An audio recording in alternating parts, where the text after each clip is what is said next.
తాకట్లో ఉన్న బంగారాన్ని విడిపించి ఆ రోజున మార్కెట్ ధర కట్టి మిగిలిన డబ్బును మీకు అందిస్తుంది కొమ్మూరి గోల్డ్.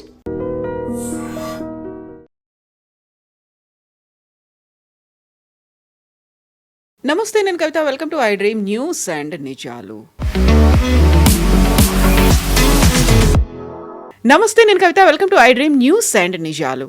సుప్రీంకోర్టు ఒక ప్రధానమైనటువంటి అంశం మీద ఏప్రిల్ 7వ తారీఖు నుంచి సమీక్ష నిర్వహించనుంది. అందులోనూ ప్రధానంగా శబరిమలలో మహిళల ప్రవేశానికి సంబంధించి 2018లో సుప్రీంకోర్టు ఇచ్చినటువంటి తీర్పు మీద 67 పిటిషన్లు దాఖలయ్యాయి. వాటి మీద తుది నిర్ణయం తీసుకోనుంది. దీంతో పాటుగా వివిధ మతాలకు చెందినటువంటి ప్రార్థనాలయాల్లో మహిళల ప్రవేశానికి సంబంధించినటువంటి అంశంతో పాటుగా మహిళలకు మత స్వేచ్ఛ గురించి జరుగుతున్నటువంటి చర్చ మీద కూడా ఈ 9 మందితో కూడినటువంటి ధర్మాసనం ఒక తుది నిర్ణయం ఇవ్వనుంది. ఏం జరగబోతోంది, ఎలాంటి నిర్ణయాన్ని మనం ఎక్స్పెక్ట్ చేయొచ్చు? మనతో పాటుగా ఉన్నారు సీనియర్ జర్నలిస్ట్ సురేష్ కొచ్చాతిల్ గారు. సార్ నమస్తే. సో 2018 అంటే ఇప్పటికి 5 ఏళ్ల నుంచి అది పెండింగ్లో ఉంది. అప్పుడేమో 5 సభ్యులు ఉన్నటువంటి ధర్మాసనం ఏమో యాక్సెప్ట్ చేసింది, గో అహెడ్ అని ఒక గ్రీన్ సిగ్నల్ ఇచ్చింది. ఆ తర్వాత బోల్డన్ని అభ్యంతరాలు వచ్చాయి. ఇప్పుడు 9 మంది సభ్యుల ధర్మాసనం, ఇదేనా లార్జెస్ట్ ధర్మాసనం 9 మంది సభ్యులతో ఉండేది? దీనికన్నా ముందు కూడా ఉండే అండి, కాన్స్టిట్యూషన్ బెంచ్ ఉండే. దీనికన్నా ముందు 9 బెంచ్ ఉండే, కానీ ఇది ఫస్ట్ యాక్చువల్లీ 7 కావాలి ఉండే, 9గా కన్వర్ట్ చేసుకున్నారు. ఎందుకంటే దీనికన్నా ముందు విన్న బెంచ్ 5 ఉండే, 5 నుంచి 7కి వెళ్ళాలి ఉండే. కానీ జస్టిస్ బోబ్డే, అప్పుడున్న చీఫ్ జస్టిస్, ఈ made it a point to make it 9 judge bench అనమాట. సో దీనికి కవిత గారు కొంచెం మనం రివ్యూ చేయాల్సి వస్తుంది, ఎక్కడి నుంచి మొదలవుతుంది. In fact this is not about Sabarimala judgment. ఈ రివ్యూ పిటిషన్ అన్నీ కలిపి ఉంటుంది. దట్ ఈస్ ఉమ్మన్ని అఘారి అంటే ఫైర్ టెంపుల్ అలౌ చేయడం ఒకటి, పార్సీలకి జెనిటల్ మ్యూటిలేషన్, ఆ దావూదీ బొహ్రా కమ్యూనిటీలో ఫీమేల్ జెనిటల్ మ్యూటిలేషన్ ఉంటుంది, దాని గురించి. అది కాకుండా చాలా మటుకు మస్జిదులకి ఎంట్రీ ఆఫ్ ఉమెన్ అది కూడా ఉంది. ఎందుకంటే కొన్ని మస్జిదుల్లో మహిళల్ని ఒక పోర్షన్ ఇచ్చి తర్వాత అలౌ చేయరు, అది ఉంటుంది అనమాట. ఆల్రెడీ ముంబైలో ఉన్న అట్లా మస్జిద్ ఉంది అక్కడికి. అది కాకుండా విత్ ఇన్ ద మస్జిద్ మహిళల్ని పురుషుల్ని సపరేట్గా కూర్చోబెడతారు. ఫర్ ఎగ్జాంపుల్ సినగాగ్లో జ్యూస్ దాంట్లో వాళ్ళ కూడా చాలా రెస్ట్రిక్షన్స్ ఉన్నాయి. అట్లాంటి కాకుండా ఇంకా మిగతా ఇష్యూస్ కూడా చేయడానికి కాన్స్టిట్యూట్ చేస్తున్నారు ఈ 9 జడ్జ్ బెంచ్. దీనికి చాలా మటుకు ఒక రివ్యూ పెటిషన్గా తీసుకుంటే మనం చాలా పాయింట్స్ ఉన్నాయి. కానీ సుప్రీంకోర్టు అడగబోయే మెయిన్ పాయింట్స్ గురించి మనం ఫస్ట్ ఒకసారి చూద్దాం. ఎందుకంటే దీనికి ఒక కాన్స్టిట్యూషనల్ గ్యారంటీ, మన కాన్స్టిట్యూషన్లో ఫ్రీడమ్ ఒక ఆర్టికల్ 14 ఉంది, బేసిక్ రైట్స్ మనది. దాని ప్రకారం ఎవరిని డిస్క్రిమినేట్ చేయకూడదు, అందరినీ ఒకటే చట్టం ఉండాలని ఉంది. కానీ అట్లా లేదు. మనం చూసాం హిందూస్కి అన్డివైడెడ్ ఫ్యామిలీ, దాని తర్వాత ఉన్న చట్టాలన్నీ హిందువులకు ఉన్నాయి. కానీ ముస్లిమ్స్కి వచ్చినప్పుడు, క్రిస్టియన్స్కి వచ్చినప్పుడు వాళ్ళ పర్సనల్ లాస్ నడిపిస్తున్నారు, షరియా ఉంది, అంత మనం చూస్తున్నాం. ఈవెన్ మ్యారేజ్, డివోర్స్ కూడా అట్లనే ఉండే, ట్రిపుల్ తలాక్ లాంటిది. Till it was outlawed by Modi government. Christian కమ్యూనిటీలు ఇప్పుడు కూడా టెక్నికలీ డివోర్స్ అనే ఒక కాన్సెప్ట్ లేదు. ఎందుకంటే వాళ్ళు మ్యారేజ్ టైంలో till death do us apart అని చెప్తారు. అంటే మేము చనిపోయేదాకా మీ ఇద్దరు తోడుంటాం, మళ్ళీ మీరు డివోర్స్ ఎట్లా చేస్తారు? అదొక పాయింట్ ఉంది. ఎనీవే మనం అక్కడికి రావట్లేదు. ఇప్పుడు నేను బేసిక్లీ ఇప్పుడు తీసుకురాబోతుంది ఏంటంటే, మనం చూడాల్సింది మెయిన్గా శబరిమలై ఏం జరుగుతుంది అక్కడ, ఈ జరిగే పెటిషన్. ఎందుకంటే 2018, ఇప్పుడు 7 సంవత్సరాలు అవుతుంది, 7 కన్నా ఎక్కువ అవుతుంది, కొంచెం 7.2 అని చెప్పొచ్చు. అక్కడ 9 జడ్జ్ బెంచ్ ఏం చేయబోతుంది అంటే, ఈ రెఫరెన్స్ ఒకటి, వాళ్ళకి వచ్చిన రివ్యూ రెఫరెన్స్. అంటే ఏం చేశారంటే, ఈ జడ్జ్మెంట్ వచ్చిన తర్వాత చాలా మటుకు రివ్యూ పెటిషన్స్ ఫైల్ చేశారు చాలామంది. ఏంటి, మీరు హిందువులను వెంటనే వాడున్నారు, మీరు you are not going after Christians, you are not going after Jews, you are not going after Muslims, మీరు పార్సీస్ గురించి అని చెప్పట్లేదు, హిందువులు ఒక్కరే మీకు దొరికారా అని చెప్పి చాలా మటుకు పెటిషన్లు వచ్చినాయి వాళ్ళ కమ్యూనిటీ నుంచి. సో ఫర్ ఎగ్జాంపుల్, మీరు పార్సీ అయితే, పార్సీ మహిళ ఒక నాన్ పార్సీని పెళ్లి చేసుకుంటే then she is excommunicated from the faith, వాళ్ళ ఫెయిత్ నుంచి తీసేస్తారు. వాళ్ళని ఫైర్ టెంపుల్ అంటే వాళ్ళ టెంపుల్ లోపల అలౌ చేయరు. అది డిస్క్రిమినేషన్ కాదా? సో శబరిమల క్వశ్చన్లో ఈ రివ్యూ కేసు April 7th నుంచి డే టు డే హియరింగ్ ఉండబోతుంది. April 20కి కంప్లీట్గా హియరింగ్ అయిపోతుంది. దాని తర్వాత సుప్రీంకోర్టు ఇచ్చే ఆర్డర్ ప్రకారం చిన్న బెంచ్లు కూర్చుంటుంది. Okay, they will sit and decide on the next step. దానికోసం 9 పెట్టారు. ఎందుకంటే దీనికన్నా ముందు Sabarimala bench was heard by 5 judge bench. So Sabarimala final judgment రాబోతుంది 7 జడ్జ్ బెంచ్ నుంచి, ఇది కాదు, ఈ 9 జడ్జ్ బెంచ్ నుంచి రాదన్నమాట. సో ఇది చాలా ఇంపార్టెంట్, మనం అర్థం చేసుకోవాలి ఇక్కడ డిఫరెన్స్ ఏంటనేది. So this is not about Sabarimala case, కొంచెం మిస్అండర్స్టాండింగ్ ఉంది దీనికి అన్నమాట. దట్ ఇంక్లూడ్స్ ఒక గైడ్ లైన్ సెట్ చేయబోతున్నారు అబౌట్ ఉమెన్ అండ్ రిలీజియన్ గురించి. నా మనం ఒకటి అర్థం చేసుకున్న ఆర్టికల్ 14 గురించి చెప్పాను చూడండి. ఆర్టికల్ 14తో సహా you should read into article 25 and 26 of constitution. 25 ఏమంటుందంటే మీకు ప్రే చేయడానికి రైట్స్ ఉన్నాయి, you have a right to pray, article 25లో. కానీ మన కాన్స్టిట్యూషన్ ఫ్రేమ్ చేసిన వాళ్ళు అంబేద్కర్ గారు కానీ మిగతా ఫౌండింగ్ ఫాదర్స్ ఏం చేస్తారు, వాళ్ళకి తెలిసిపోయింది అప్పుడే ఒక ప్రాబ్లం రాబోతుంది ఇక్కడ. భారతదేశం లాంటి ఒక మల్టీ కల్చరల్ మల్టీప్లూరల్ సొసైటీలో ఇట్లాంటి ఇష్యూస్ చాలా వస్తుంది. మన దగ్గర ఒక కమ్యూనిటీ కాదు కదా, 10-15 మేజర్ కమ్యూనిటీస్ ఉన్నారు, వాళ్ళ దగ్గర మళ్ళీ సబ్ కమ్యూనిటీస్ ఉంది. సో ఇక్కడ ప్రాబ్లం రాబోతుందని చెప్పి 26లో వాళ్ళు ఏం రాశారంటే దీనికి సబ్జెక్టు వాళ్ళ స్పెసిఫిక్ కమ్యూనిటీ బేస్డ్ రూల్స్ అని. తో శబరిమల కేసులో మనకు అందరు తెలిసిందే, మన తెలుగు స్టేట్స్ నుంచి లక్షలాది మంది వెళ్తారు మండల కాలంలో. అక్కడ ఉన్న అయ్యప్ప ఇస్ అ శాస్త, నైష్టిక బ్రహ్మచారి. మళ్ళీ అడగొచ్చు బొలారం కానీ మెట్టుగూడ కానీ మన దగ్గర ఉన్న మిగతా శబరిమల కదా హైదరాబాద్, అక్కడ మహిళలు వెళ్తారు కదా, ఓకే, ఎందుకు మళ్ళీ రెస్ట్రిక్టెడ్ ఏజ్ గ్రూప్లో పెట్టారు? So it's not about menstruation, it's about age restriction. 10 సంవత్సరాలు 50 సంవత్సరాల లోపల ఉన్న మహిళలు శబరిమలకి వెళ్ళలేరు. It never talks about menstruation as a policy. అది తీసుకొచ్చింది ట్రావెంకోర్ దేవస్వం బోర్డ్. అది దానికన్నా ముందు 1800 నుంచి రూల్ ఉంది వితౌట్ డిఫైనింగ్ అన్ ఏజ్ అన్నమాట. సో మన చట్టాలు ఉన్నప్పుడు శబరిమల లాంటి ప్లేస్కి అక్కడే వచ్చి వైలేట్ చేయాలని ఏమైనా ఉందా? అది పెద్ద క్వశ్చన్ వస్తుంది అనమాట. మీకు ఇంకెక్కడ దొరకలేదా? శబరిమల ఒకటే దొరికిందా? ఈ వోక్ కల్చర్లో ఉన్న మహిళల్ని ఇద్దరిని తీసుకొచ్చి, Rehana Fatima, she belongs to Muslim religion, ఇంకొక అమ్మాయి బిందు అమ్ని, ఆమెను ఇద్దరిని తీసుకొచ్చి పోలీస్ యూనిఫామ్లో వాళ్ళని పైకి తీసుకెళ్లారు శబరిమలలో, ఈ పినరాయి విజయన్ గవర్నమెంట్. దాని తర్వాత మీకు తెలిసిన చాలా పెద్ద గొడవ జరిగింది. ఆల్మోస్ట్ 5,000 మందిని అరెస్ట్ చేశారు మహిళల్ని ప్రొటెస్ట్ చేస్తున్నప్పుడు అక్కడ, దీని అగెయిన్స్ట్గా. దాని తర్వాత వాళ్ళ మీద ఇప్పుడు కూడా కేసులు నడుస్తున్నాయి. సో ఈ సుప్రీంకోర్టు రివ్యూ పిటిషన్ 2018లో వచ్చిన తర్వాత 2014లో ఒక హియరింగ్ ఉండే, జస్టిస్ బోబ్డే అనుకుంటా అప్పుడు. ఆ టైంలో ఉన్న హియరింగ్లో ఉన్న ఒకరే జడ్జి ఇప్పుడు Suryakant, is only one remaining from that 5 member bench అనమాట. దాని తర్వాత 7 జడ్జ్ కాన్స్టిట్యూట్ చేస్తాను కానీ మళ్ళీ అది 9 జడ్జ్కి వెళ్తుంది. 9 జడ్జ్ కూడా కాన్స్టిట్యూట్ చేశారు కానీ మళ్ళీ it never went in to the issue. Constitute అయింది కానీ హియరింగ్ జరగలేదు. దాంట్లో కూడా జస్టిస్ సూర్యకాంత్ వస్తారు. ఇప్పుడు కొత్తగా సూర్యకాంత్ తీసుకున్నందుకంటే ఆయనకి ఇంకా టైం ఉంది, రిటైర్ అయ్యేదాకా చాలా టైం ఉంది. కానీ మెయిన్గా ఏంటంటే the will look at certain issues. ఈ 20th దాకా చాలా బాగా చేశారు, April 20th. అది లేకుండా ఎక్స్టెండ్ అయితే పోతున్నాయి. Hearing is only for 4 days.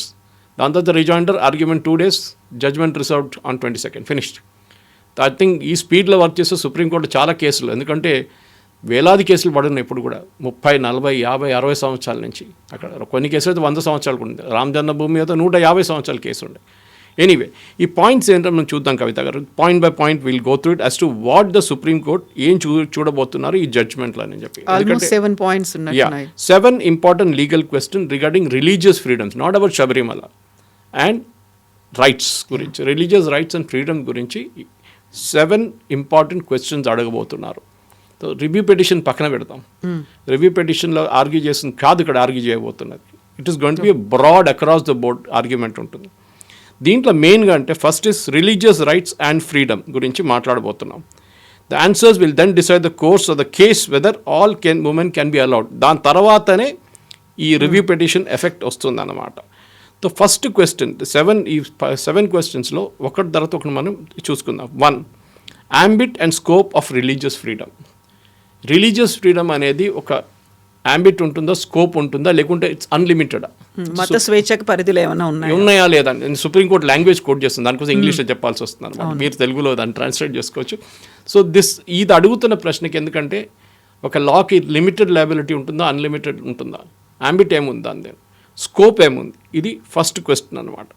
రెండో క్వశ్చన్, ద ఇంటర్ప్లే, నేను చెప్పాను చూడండి, interplay between rights of people and article 25 of religious denominations under article 26 of constitution. Article 25 ఏం చెప్తుంది?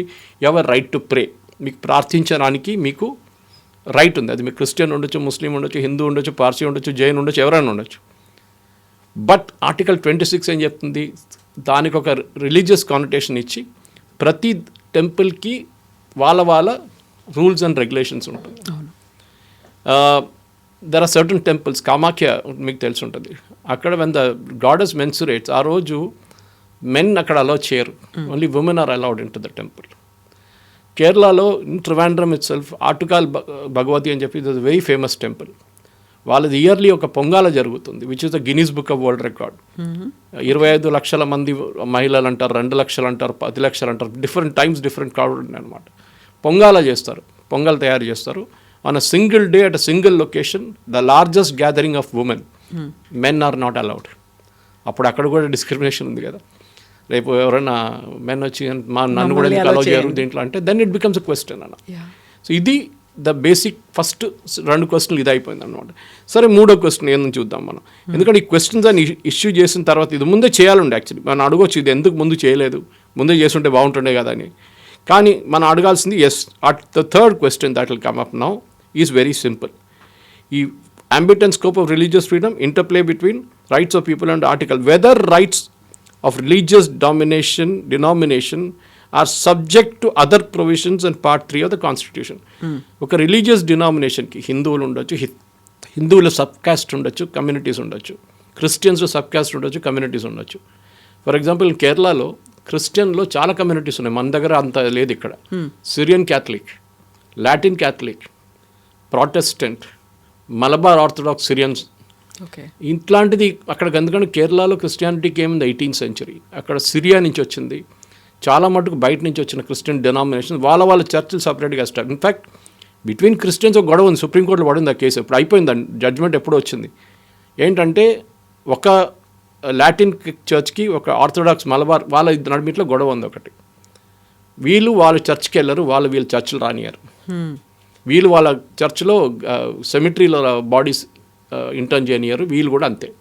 సో వీళ్ళిద్దరు నడిమిట్లో పాత చర్చల నుంచి గొడవ మొదలైంది. 18th century మాదుండేది కొట్టుకున్నారు. లాస్ట్ సుప్రీంకోర్టు దగ్గర 150 సంవత్సరాల పాత కేసు అది కూడా.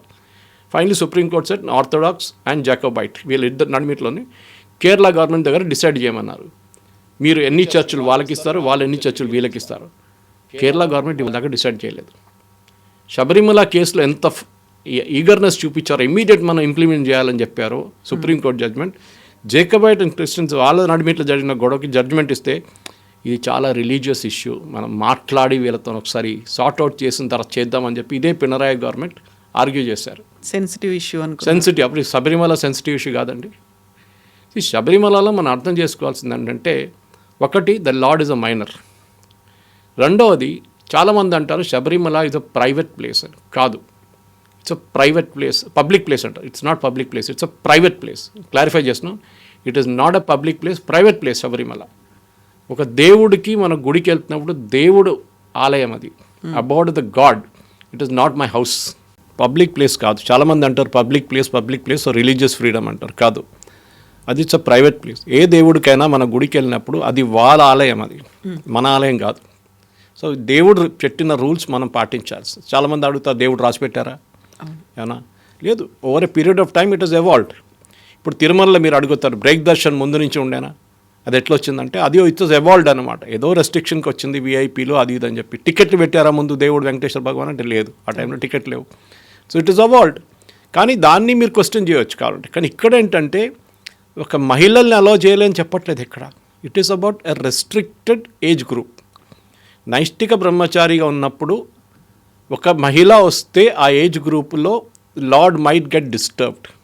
అది అయ్యప్పని చెప్పారని చెప్తున్నారు, కానీ there is no proof of that. But still it is argue చేయొచ్చు దాని మీద అనమాట. ఇట్లా రూల్ ఉన్నప్పుడు మా మీద వచ్చేందుకు పడతారు శబరిమల మీద. మీకు ఎన్నో గుడులు ఉన్నాయి, మిగతా అది ఎన్నో డినామినేషన్స్ ఉంది. హాజీ అలీ ఉంది, హాజీ అలీలో ఉమెన్ అలో చేయరు బియాండ్ అ పాయింట్. వై చెప్పొచ్చు కదా, హిందూ మహిళలు ముస్లిం మహిళలను ఎక్కడైనా అలో చేయొచ్చు. ఇక్కడ పార్సిఫై టెంపుల్లో మిగతా అందరు రావచ్చు అంటే అలో చేస్తారు, వాళ్ళు అలో చేయరు. వాళ్ళ దాంట్లోనే అలో చేయరు. వాళ్ళు నా ఎక్స్కమ్యూనికేట్ చేసిన వాళ్ళు చెప్పాను చూడండి, అలో చేయరు వాళ్ళు. ప్రతి రిలీజియన్కి వాళ్ళ రూల్స్ ఉంటే, వాళ్ళ చట్టాలు ఉంటే మనది పాటించాల్సింది. కాదు నేను వెళ్ళి రేపు మాస్క్లో భజన చేస్తారంటే అలో చేస్తారు వాళ్ళు, మస్జిద్లో చేయరు వాళ్ళు. వాళ్ళకి రిలీజియస్ అథారిటీ ఉంది, వాళ్ళకి రిలీజియస్ ఫ్రీడమ్ ఉంది. లేదు రేపు మనం చర్చ్లో ఫర్ ఎగ్జాంపుల్ మిగతా డినామినేషన్ క్యాథలిక్లో విమెన్ ప్రీస్ట్ని అలో చేయరు, ప్రొటెస్టెంట్లో అలో చేస్తారు చాలా మటు. లేదు అక్కడ కూడా నాకు మహిళ కావాలంటే ఏం చేస్తారు మళ్ళీ? సో ఇక్కడ ప్రాబ్లం సో ఈ 3 ప్రశ్నలు ఫస్ట్ మనం అడిగాం అనమాట. అక్కడి నుంచి ఇంకా ముందుకు వస్తే ఇంకా ప్రశ్నలు ఉన్నాయి, బికాజ్ ఇదంతా డిఫైన్ చేయబోతుంది ఫైనల్ జడ్జ్మెంట్ మీద. సో రిలీజియస్ డినామినేషన్ గురించి మాట్లాడడం 3వ ప్రశ్న. అదండి 4వ ప్రశ్న, ఈ scope and extent of article 25 and 26 is includes constitutional morality అని అడుగుతున్నారనమాట. ఏంటి స్కోప్ అంటే ఆర్టికల్ 25, 26 కింద whether it includes constitutional morality. 25 నేను చెప్పాను రైట్ టు ప్రే, కానీ 26కి వచ్చేటప్పటికి అది చెప్తుంది ప్రతి రిలీజియన్కి, ప్రతి డినామినేషన్కి, ప్రతి గుడికి వాళ్ళ చట్టాలు ఉంటాయి, కొన్ని ఫ్రేమ్ వర్క్ చేసుకొని ఉంటాయి, అది మీరు పాటించాల్సింది కాదు. ఇప్పుడు వాళ్ళ పొద్దున కూడా నేను కొన్ని డిబేట్స్ వింటూనే వస్తున్నాను, దాంట్లో కొంతమంది వోక్ ఉన్నారు, వాళ్ళు అంటున్నారు లేదు దిస్ ఇస్ ఎక్కడ చెప్పారా, అయ్యప్ప చెప్పారా, ఇక్కడ రాసి పెట్టారా? అరే అన్ని చట్టాలు రాసి పెట్టలేదు, ఎక్కడో డిక్టేట్ చేసి ఉంటుంది, అది ఇట్లా పాటించాలి. ఫర్ ఎగ్జాంపుల్ శబరిమల పక్కన పెడితే కేరళలో lord Parashurama setup almost all the temples. Gokarna నుంచి పరశు వేస్తేనే కేరళ వాజ్ ఫార్మ్డ్ అంట, దానికి his name is Parashu Rama. So ఆ దాంట్లో 108 గుళ్ళు కట్టారు, 54 దేవీ క్షేత్రాలు, 54 శివక్షేత్రాలు. ప్రతిదానికి lord Parashurama suppose to have written అనమాట, చట్టాలు రాసి పెట్టారంటే ఇట్లా చేయాలి పూజలని. ఇప్పుడు కూడా అట్లానే పాటిస్తారు. అది ఎవరన్నా వచ్చి దాన్ని కూడా అడగొచ్చు కదా, ఎవరు చెప్పారు ఇట్లా అని చెప్పేసి. సో ప్రతి గుడికి ఒక రెస్ట్రిక్షన్ ఉంటుంది. యూజువల్లీ మన 41 రోజు వ్రతం తీసుకున్నప్పుడు మన కళ్ళు తాగరు, నాన్ వెజ్ తినరు, they abstain from sex, everything rules ఉంటుంది. హీఈస్ సాక్రిఫైసింగ్ అన్నమాట మొత్తం. అంత పాటించిన మనిషి అక్కడ వెళ్ళినప్పుడు తత్వమసి అని రాసి ఉంటుంది, దట్ యూ ఈజ్ మీ, నువ్వే నేను ఒకడే మనం. That is a religious part of it. ఎక్కడ మీరు మిగతా గుళ్ళకి అంతా మీరు అట్లనే వెళ్తారు, కానీ శబరిమలకి వెళ్ళేటప్పుడు you take a lot of effort. అక్కడ వచ్చి మీరు ఈ మహిళల్ని అలౌ చేస్తారంటే మళ్ళీ then it becomes a question of religious freedom. హిందువులు ఒకరే దొరికారా, అది మళ్ళీ అదే క్వశ్చన్ వస్తుంది. సో సుప్రీంకోర్టు ఇది అడుగుతున్నారు అనమాట. సో ఈ ఆర్టికల్ 25, 26 కూడా చాలా క్లియర్గా అడుగుతున్నారు, whether religious denominations enjoy fundamental rights. Religious denomination ఇప్పుడు ఏం చెప్పారంటే శబరిమల జడ్జ్మెంట్లో Ayyappa devotees are not a separate religious denomination. ఎందుకంటే దీంట్లో ముస్లిమ్స్ వస్తారు, శబరిమల క్రిస్టియన్స్ కూడా వస్తారు, చాలామంది హిందువులు కూడా వస్తారు, చాలామంది. సపరేట్ డినామినేషన్ కాదు మీరు, లైక్ దావుదీ బోహరాస్ వాళ్ళంటే మీకు సపరేట్ డినామినేషన్ కాదు. సో మీకు చట్టాలు ఎవరికి వస్తే ఆ చట్టాలు మొత్తం మీరు కూడా పాటించాలి. అది ఎట్లా అవుతుందండి? Meaning of expression of section of Hindus under article 25(2)B. Section of Hindus అని చెప్పి ఒక చట్టం ఆర్టికల్ 25(2) దాన్ని కూడా ఎగ్జామిన్ చేయబోతున్నారు. 7వ ప్రశ్న, లాస్ట్ ప్రశ్న, whether a person not belonging to religious group can question practice of that religious group for filing PIL. చాలామంది చేస్తారు. క్రిస్టియన్ ఒకరు ఆయన వచ్చి ఈ హిందూ గుడిలో ఇట్లా చేస్తున్నారని చెప్పి పెటిషన్ వేస్తాడు. ఒక హిందూ వెళ్ళి ముస్లిం అక్కడ ఇట్లా నడుస్తుంది ఎందుకని పెటిషన్ వేస్తారు. వెదర్ వాళ్ళ రిలీజియన్ నుంచి ఎవరైనా వేస్తే దేస్ అ లాజిక్ బిహైండ్. ఇప్పుడు దావూదీ బోరాస్ ఉంటారు, వాళ్ళ వ్యతిరేకంగా కేసు ఎప్పుడు వేయరు వాళ్ళు. ఉండొచ్చు, ఎక్సెప్షన్స్ ఉండొచ్చు. కానీ ఆ దావూదీ బోరాస్లో ఇప్పుడు ఈ పెటిషన్ పర్టికులర్ జెనిటల్ మ్యూటిలేషన్ గురించి చేశారు. అది ఎవరు వేశారు? ఎవరో వచ్చి PIL ఫైల్ చేస్తే అయిపోతుందా? సో ఆ రోజు చేసిన ఆ రూలింగ్లో కొన్ని లోపాలు చాలా ఉన్నాయి. ఎందుకంటే they didn't understand what Sabarimala was all about. వాళ్ళ లాజిక్ ఏంటంటే శబరిమలలో ఒక మహిళల్ని రెస్ట్రిక్ట్ చేస్తున్నారు, ఫండమెంటల్ రైట్స్ని రెస్ట్రిక్ట్ చేస్తున్నారు మహిళల్ని. That is gender discrimination. No gender discrimination శబరిమలలో it is all about a particular denomination. అది ఏజ్ రెస్ట్రిక్షన్ పెట్టారంతే. ఏది 10 నుంచి 50 సంవత్సరాలు అంతే. దానికోసం చాలామంది మహిళలు వెళ్తారు. మాలికాపురం అమ్మ దేవి is there in that, there is a temple for that. Lord Vavar is there, Muslim అక్కడే. సో ఇట్లాంటి చాలామంది శబరిమలలో ఉంది. కానీ మీరు ఈ 2 మహిళల్ని తీసుకెళ్ళి ఆ టెంపుల్ని డిఫైల్ చేయడానికి ట్రై చేసిన CPM వాళ్ళు అప్పుడు. కానీ దాని తర్వాత నెక్స్ట్ ఎలక్షన్లో 2019లో ఉన్న సీట్లు అన్నీ ఓడిపోయారు. ఒక సీటే గెలిచారు అంతే. కేరళలో 20 సీట్లు 19 ఓడిపోయారు. హిందువులు వచ్చిన కోపం వాళ్ళు వేసేశారు ఓట్లు వెళ్ళి. ఈసారి కూడా అదే చేయబోతున్నారని ఒక ప్రశ్న వేస్తే నిన్న లా మినిస్టర్ రాజీవ్ ఏమన్నారంటే అది మనం చూడాలి, we are not really sure, we will have to examine whether it will all happen or not. But వాళ్ళు దే ఆర్ నాట్ రెడీ కదా, యాక్సెప్ట్ చేయట్లేదు ఈ సమీక్ష కోసం. కేరళ గవర్నమెంట్ ఇంకొక నిర్ణయం ఏం తీసుకోలేదు ఎస్ ఆర్ నో చెప్పడానికి. వాళ్ళు అంటున్నారు ఏప్రిల్ దాకా టైం ఉంది కదా అంటున్నారు. ఏప్రిల్లో వచ్చినప్పుడు చూద్దాం, ఎందుకంటే ఎలక్షన్ రాబోతుంది ఇప్పుడు. ఎలక్షన్లో this will be a very emotive issue. ఆ రోజు ఫైల్ చేసిన కేసులు ఇప్పుడు కూడా నడుస్తున్నాయి. ఫర్ ఎగ్జాంపుల్ రాహుల్ ఈశ్వర్ మీకు ఎప్పుడు టీవీలో కనిపిస్తుంది, ఈ was speaking about that. In fact he is a part of the tantris family. కానీ వాళ్ళ దాంట్లో మా నాయర్ మేనన్ కమ్యూనిటీ అలా కాకుండా వాళ్ళ దాంట్లో నాన్నగారి వైపు నుంచి వారసత్వం ఉంటుంది. దానికోసం he is not a priest in Sabarimala. Rahul Easwar's mother is a part of the royal family, that family tantris family అన్నమాట. రాహుల్ ఈశ్వర్ కూడా ఇదే చెప్తున్నారనమాట, మేము మా రిలీజియస్ ఫ్రీడమ్ని ప్రొటెక్ట్ చేసుకుంటున్నాం, మాకు ఒక బిలీఫ్ ఉంది that this is not allowed. నైష్టిక బ్రహ్మచారి నేను చెప్పాను చూడండి, ఇంటికి వెళ్ళినప్పుడు కూడా మనం కొంతమంది ఇంటికి వెళ్ళినప్పుడు పూజా రూమ్ ఉంటుంది. నేను ఇట్లానే పూజ చేస్తానంటే మీరు ఇంకొకరు ఇంటికి వెళ్ళారు, వాళ్ళ చట్టాలు మీరు పాటించాల్సింది. వాళ్ళు షూస్ వేసుకొని ఇంటి లోపల వెళ్ళకూడదంటే అదే రూల్ అనమాట. లేదు నేను వేసుకొని వెళ్తానంటే ఎట్లయితుంది అది? So it is private residence. Lord Ayyappa అది ప్రైవేట్ ప్లేస్ని ఎక్కడ మహిళల్ని రావద్దని చెప్పట్లేదు. It's a restricted age group. ఎందుకంటే ఇదే సేమ్ లాజిక్, ఒక్కటే గుడి ఉంది ఇట్లాంటిది, where he is a Shasta, where is a నైష్టిక బ్రహ్మచారి. మిగతా అన్ని గుడ్లలో you can go any time, restriction లేదు, మీకు ఏ మహిళనే వెళ్ళొచ్చు, no problem, no religious freedom. Guruvayur టెంపుల్కి వెళ్తే బయట ఒక బోర్డు ఉంటుంది, ఓన్లీ హిందూస్ అలౌడ్. మీరు ఆ బోర్డు మీరు శబరిమలలో చూడరే, మీరు చాలా కేరళలో గుళ్ళు అట్లా కనిపించదు మీకు. ఇదే చెప్పాను, మహిళల గురి మన దాంట్లో దేవీలే కదా main. For us that Shakti is the main thing.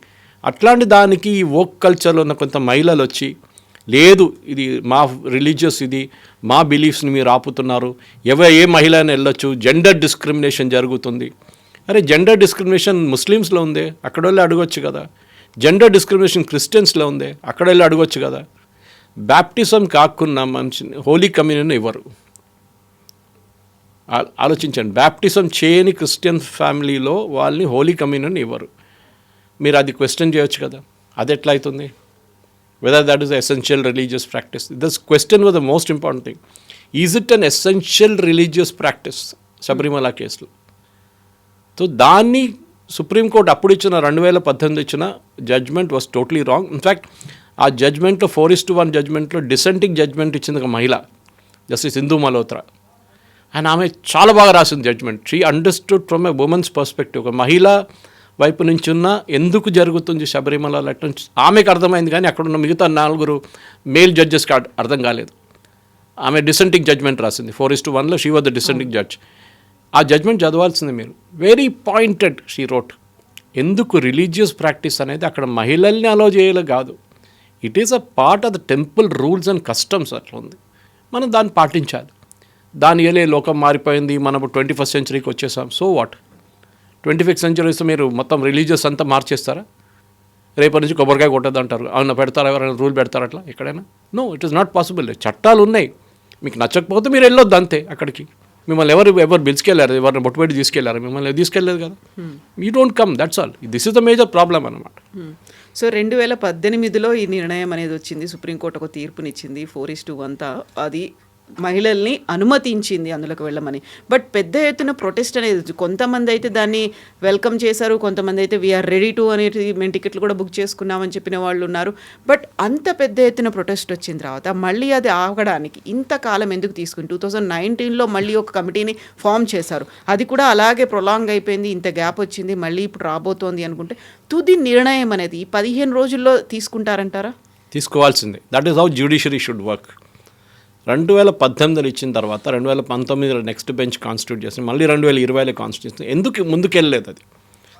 That way admire justice Suryakant. ఇంకో కాంటెక్స్ట్లో చెప్పాను కూడా, చాలా ప్రాక్టికల్గా మనిషి చీఫ్ జస్టిస్. ఆయన ఉన్న దానికి కేసులు అన్నీ తగ్గించడానికి ట్రై చేస్తున్నారు. ఆయన హియరింగ్ ఇంతే ఉంటుంది, no out of the turn mentioning ఏం లేదు. కపిల్ సిబల్ లాంటి 5-star లాయర్లు అందరినీ పక్కన పెట్టేశారు ఆయన. ఈ కేసులో కూడా చాలా క్లియర్గా 2 రోజులు ఆర్గ్యుమెంట్ ఉంటుంది, 2 రోజులు అక్కడ ఆర్గ్యుమెంట్ ఉంటుంది, 2 రోజుల తర్వాత రిజాయిండర్ ఫైల్ చేయొచ్చు. దాంట్లో 4th day 22nd finished, matter ends. కానీ దాని తర్వాత రావాల్సిన జడ్జ్మెంట్ చాలా ఇంపార్టెంట్ ఉంటుంది శబరిమల కేసులో. కానీ ఒక్కసారి ఒక నిర్ణయం, ఈ 7 క్వశ్చన్ల మీద ఒక నిర్ణయం తీసుకున్న తర్వాత ప్రతి కోర్టు దేశంలో, ఎందుకంటే 9 కన్నా మళ్ళీ 11 పెట్టాల్సి వస్తుంది, మళ్ళీ అది జరగకూడదు. 9లో ఆగిపోతా అనుకుంటుంది. దాని తర్వాత ఎవడో రివ్యూ పిటిషన్ వేస్తే తెలియదు. యూజువల్లీ రివ్యూ పిటిషన్స్ ఓపెన్ కోర్టులో వినరు. రివ్యూ పిటిషన్స్ అన్నీ ప్రైవేట్ చేంబర్స్లో వింటారు, జడ్జ్ చేంబర్స్లో. కానీ బికాజ్ ఇది ఇంత పెద్ద కాన్స్టిట్యూషనల్ క్వశ్చన్ వచ్చిందని కాన్స్టిట్యూషనల్ బెంచ్ని కూర్చోబెడుతున్నారు. 2018లో హియరింగ్ జరిగేటప్పుడు నేను సుప్రీంకోర్టులో ఉన్నాను. ఆ రోజు ఒకరోజు నా కేసు ఒకటి ఉండే, మీకు గుర్తుంది, కేరళలో నా మీద నన్ను చంపేస్తారని చెప్పి కమ్యూనిస్ట్ వాళ్ళు, జిహాదీ వాళ్ళు థ్రెటన్ చేస్తే నేను కేరళ నుంచి అప్పుడు నేను బ్యాంకాక్ నుంచి కేరళకు వచ్చాను. కేరళ నుంచి I went to Delhi flight తీసుకొని నా హియరింగ్ జరిగిన జస్టిస్ మిశ్రా అండ్ జస్టిస్ ఆ టైంలో he was hearing this main petition constitutional బెంచ్లో. సో ఆ కాన్స్టిట్యూషనల్ బెంచే అప్పుడు డిసైడ్ చేశారు 2018లో. ఇప్పుడు మనం 2026లో ఉన్నాం. ఎందుకు ఇన్ని రోజులు తీసుకున్నా అంటే తారీఖ్ పే తారీఖ్ మన జ్యుడిషియల్ సిస్టమ్ అట్లా ఉంటుంది అన్నమాట. అట్లీస్ట్ ఎప్పుడైనా వచ్చింది అని ఇప్పుడు కూడా ఏదో మనం చూద్దాం, మొదలు పెడదాం, తర్వాత ఎప్పుడు హియరింగ్ కన్క్లూడ్ అవుతుందో చూద్దాం కాదు. కరెక్ట్గా చెప్పారు, 4 రోజులు hearing, argument, counter argument finished. దాని తర్వాత రిజాయిండర్స్ ఫైల్ చేయడం, దాని తర్వాత 4 days later it be 22nd over కథ. చూద్దాం ఏం జరుగుతుందని కవిత గారు. కానీ ఇది మహిళల రైట్స్ గురించో లేకుంటే వాళ్ళ రిలీజియస్ ఫ్రీడమ్స్ గురించో కాదు. ఇది ఒకటే ప్రశ్న ఏంటంటే, ఒక దేవుడికి ఆ దేవుడు రాసి పెట్టిన చట్టమో లేకుంటే రాయలేదనుకోండి, వాళ్ళ ఫ్యామిలీ చెప్పిందో ఏదైనా ఉండొచ్చు. చాలా గుడులు ఉన్నాయి మన దగ్గర, ఆంధ్ర వైపు తెలంగాణ వైపు చూసుకుంటే many temples are there with certain very unique characteristics. లేదు నేను అదంతా పాటించను, నా రూల్ ఇది అని చెప్పి వెళ్తే sorry, you are going to their house, you are going to the lord's house. దేవుడు ఇంటికి వెళ్తున్నావు, అక్కడ ఉన్న చట్టాలు పాలించాల్సిందే, ఇది rule. So not only Sabarimala కాదు, మిగతా అన్ని కమ్యూనిటీ కూడా ఉన్నాయి కదా. చూడండి ఇప్పుడు చూడండి తమాషా ఉంది, పార్సీ కమ్యూనిటీ అనేది ఉంది, ముస్లింలకు సంబంధించి ప్రతిదీ ఉంది. వాళ్ళ దగ్గర నుంచి ఎలా వస్తుంది, అందరిది కలిపి ఒక క్యుములేటివ్గా ఇస్తారా? జడ్జిమెంట్ అనేది ఎలా ఉంటుంది? ఇది క్యూములేటివ్ జడ్జ్మెంట్ కాదు, ఇది గైడ్ లైన్స్ ఇష్యూ చేస్తారు. ఈ 7 ప్రశ్నల మీద గైడ్ లైన్స్ ఇష్యూ చేస్తారు. ఆ గైడ్ లైన్స్ ఇంటర్ప్రెట్ చేయాల్సింది చిన్న చిన్న benches, 5 judge bench, 7 judge bench, 3 judge bench ఉంటుంది ప్రతి కేసుకి. దావూదీ బోహ్రా సపరేట్గా ఉంటుంది, పార్సీస్ అఘారీ సపరేట్గా ఉంటుంది, ఈ హిందూ జడ్జ్మెంట్స్లో కూడా ఉంటుంది. అది సపరేట్గా స్పెసిఫిక్ బెంచెస్ వింటారన్నమాట. దాని తర్వాత వాళ్ళు ఈ గైడ్లైన్స్ మీద ఇప్పుడు they will give out the judgements. అది బహుశా నెక్స్ట్ ఇయర్ దాకా కూడా నడవచ్చు అది. కానీ ఇమ్మీడియట్గా this will be sorted out with 9 judge bench అనమాట. ఈ 7 ప్రశ్నలకి జవాబులు. Thank you so much sir. Thank you. నిజంగా ప్రస్తుతం ఉన్నటువంటి సమాజం దేనికి ప్రయారిటీ ఇస్తుంది? ఆర్థిక సంబంధాల చుట్టూ మాత్రమే తిరుగుతోంది. మళ్ళీ ఎన్నికలంగానే చాలా విరక్తి కలుగుతున్నాం. మంచి అనిపిస్తుంది కదా, లేడీస్ కూడా ఛాలెంజింగ్ జాబ్స్ చేసినప్పుడు చాలా బాగుంటుంది.